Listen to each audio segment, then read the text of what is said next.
In front of me is POCO M6 Pro, and today I would like to show you how you can edit passwords saved in Google Passwords Manager.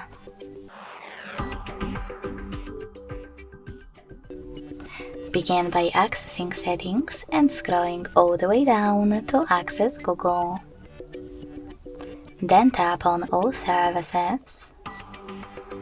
Select Autofill. Autofill with Google and Google Password Manager. Finally, click on one of your passwords that you wish to edit and enter your current screen lock.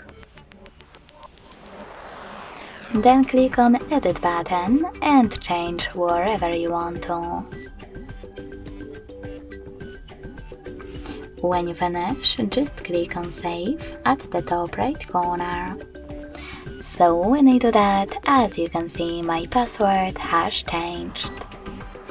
Thanks so much for watching. If you enjoyed this video, leave a like, comment and subscribe. Bye!